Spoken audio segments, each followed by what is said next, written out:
Hey, it's Couch Potato. I'm back with another video. I just got back from St. Pete, Florida for Reggae Rise Up 2019. It was a lot of fun. It's something I like on the side of video gaming. So I took the weekend to go down there, enjoy the festival. Great music, great vibes.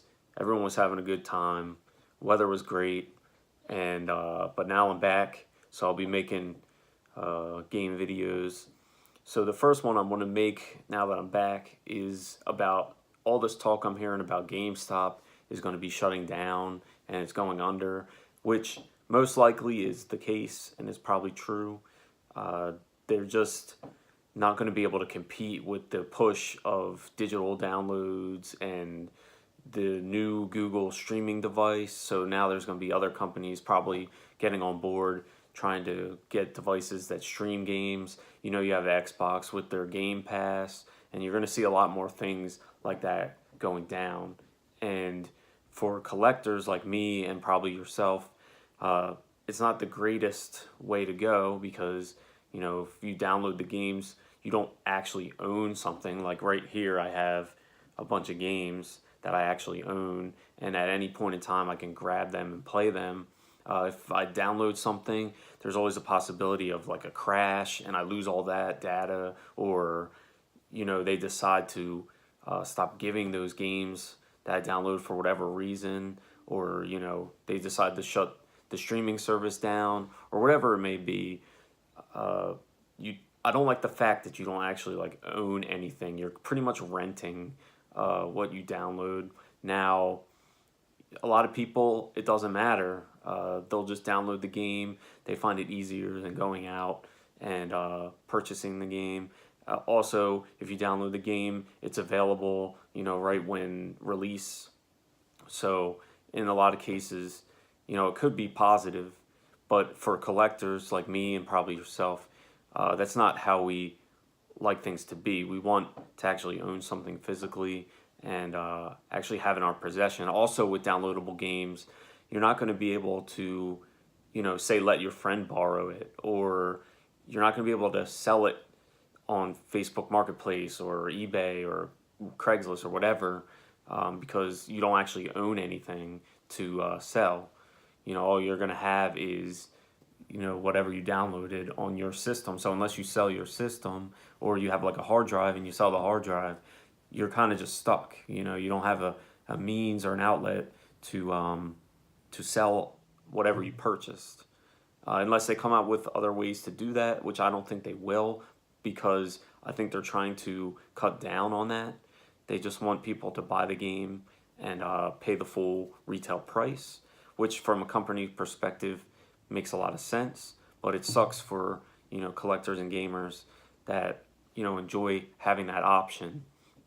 So what this really is about the whole GameStop uh, trend going on right now with the YouTube community, and how everyone's saying GameStop's going under, which like I said, they probably are.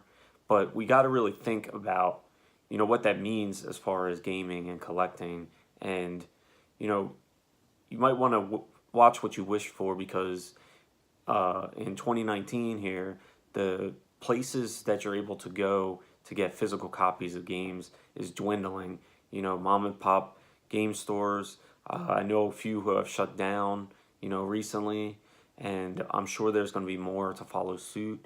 And you're just not going to have places where you're able to go and, you know, look at the game, look at the box, the cover art.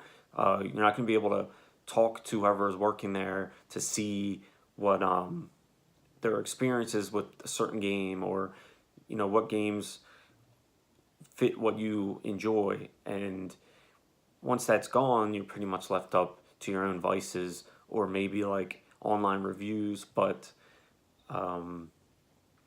you know, it's just something that you got to think about long and hard. You know, does GameStop do some crappy practices? Yes. Do they treat their employees poorly? Yes, I've heard some horror stories. Do they give you crap trade-in for games? Yes. But it's a place that I like to go to from time to time. I like to browse all the games on the walls. I like to see what's available. Check out the cover art, the box art and stuff like that.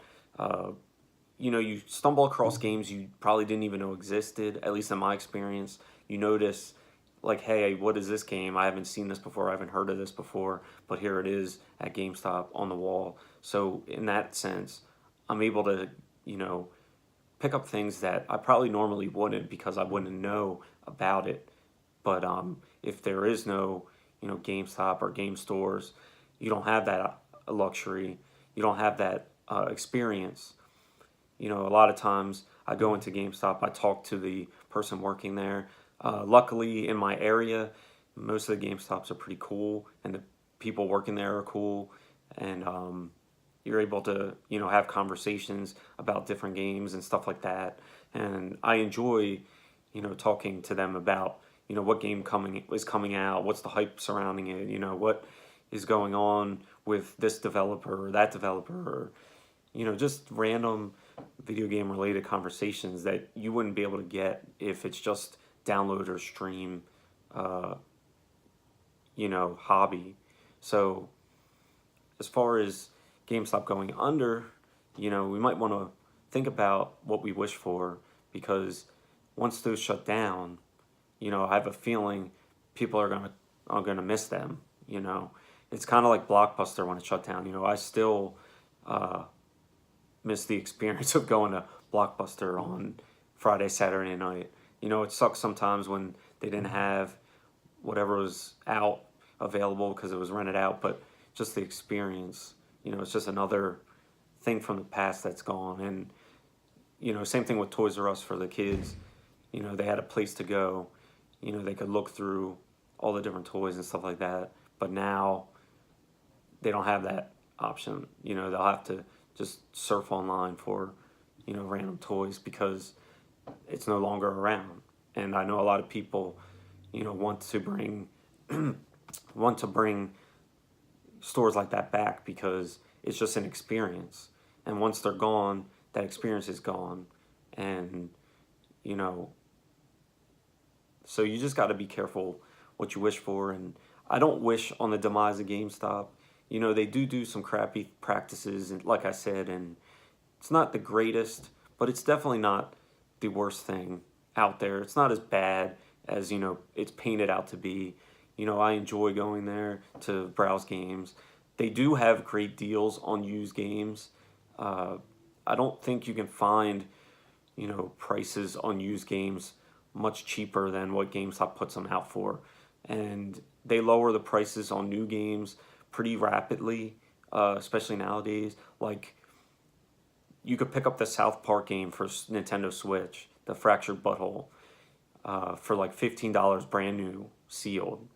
I mean, where are you gonna find a brand new sealed copy of that for $15 or under $15? So they do have, you know, some positives. You know, when I collect for 360, you know, it's a last gen console, so they don't make a lot of these games anymore. So the only place I can really get them is eBay or go to GameStop, and most of the time they're the cheapest at GameStop. So I've definitely taken advantage of buying used last gen games at GameStop, especially when they have, you know, good deals like the buy two get one free, or you get extra trade-in credit. So I would trade in some games that I don't really care about, double up my trade credit, put it towards, you know, other used games.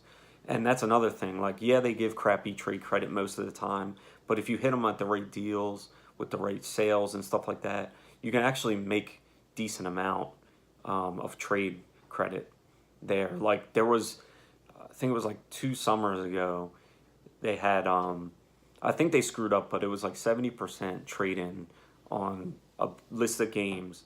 And I remember just taking games, or going to Walmart, buying the games for like $15, taking them to GameStop and getting like $30, $40 trade-in credit for them because of that 70% extra trade-in. So it's like, you know, you just gotta, for me, it's not going to be a happy, joyous day when GameStop goes under. It's just another, you know, experience gone, another store gone. And, you know, I hear all these YouTubers talking about, oh yeah, GameStop's going under, stuff like that. But careful what you wish for. It's not always, you know, gold and rainbows on the other side. So I'll just end it with that. I'm rambling on a little bit. One love.